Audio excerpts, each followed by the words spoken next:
What big teeth you have.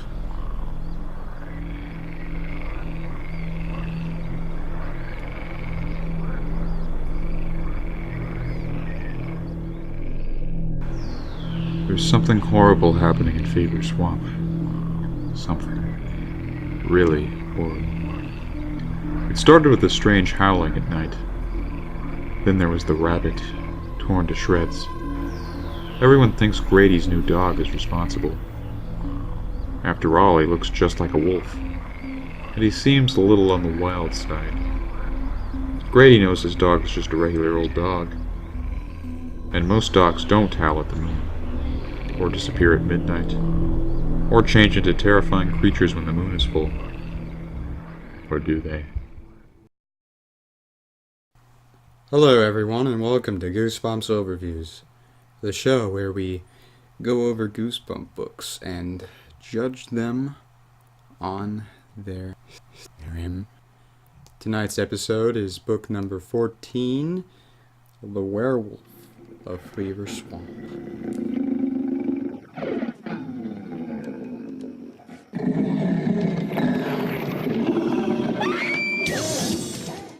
Here's the cover for the book, and I have to say it's probably one of the most eye-catching so far, at least for me. I enjoy the colors and the position of the wolf and the moon. It really makes the monster pop. Also, the addition of the clothes makes us realize that this was once a person.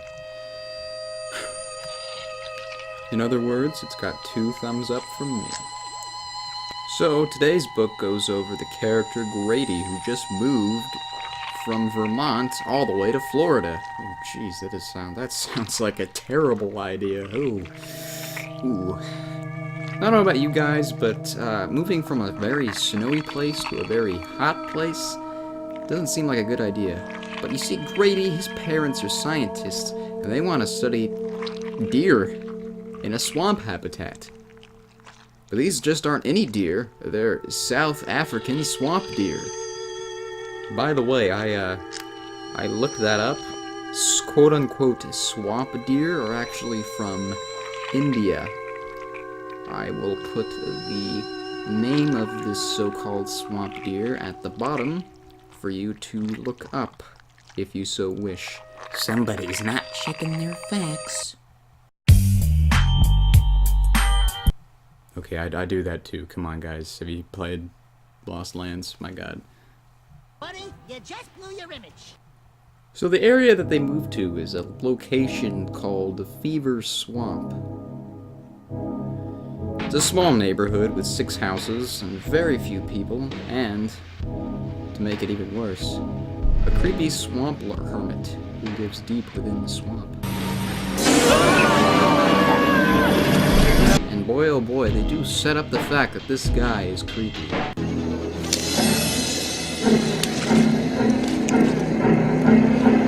Over here.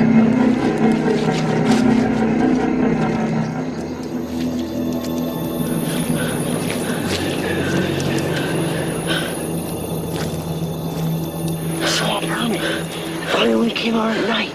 And yeah, he is pretty creepy and enjoyable, although we don't really get much backstory into the swamp hermit in general.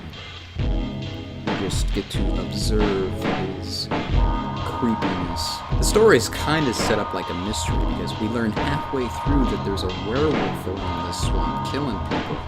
Of course, we get introduced to several characters, such as the swamp hermit, a dog that Grady befriends that he names Wolf. Clever, because it looks like a wolf. There's Will, the friendly neighborhood boy. Hi, I'm Will Blake. I live over there. Grady Tucker. And then there's that creepy girl who lives down the street named Cassie. The aptly named Sir not appearing in this film. So it's kind of a guess who the werewolf is, and they point a lot of fingers at both the dog and the hermit, but I'll leave that up to you guys to decide who the culprit is. It's actually not very obvious, surprisingly.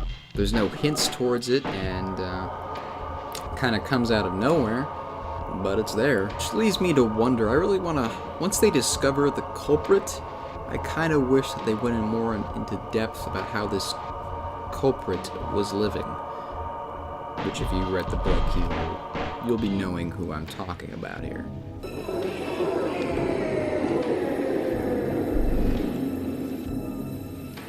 The werewolf makes about just as much of an appearance as the mummies do, which is not much.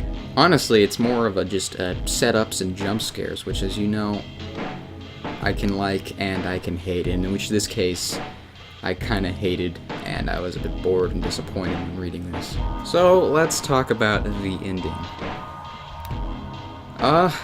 It's dark, ambiguous, kind of like it, honestly. However, I actually kind of would like to see more about this, but I guess I don't get that. The book could be tense at times, but overall it was a big bore for me. So I'm sorry to say that I'm going to have to give this book a 5 out of 10. Because, to be honest, besides a few tense moments, it did not interest me that much.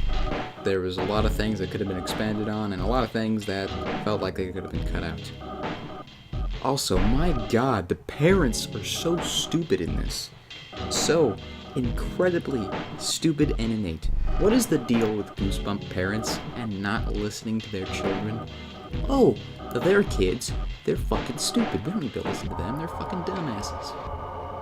Which, over time, I kind of have that view towards some of these Goosebump characters I can understand, like the character from the last book. I can kind of get that. This book, don't get it. Anyway, guys, that has been my overview on The Werewolf of Fever Swamp. Thank you for watching, and make sure to stay tuned for next time when we cover the infamous title, You Can't Scare Me. Have a scary day.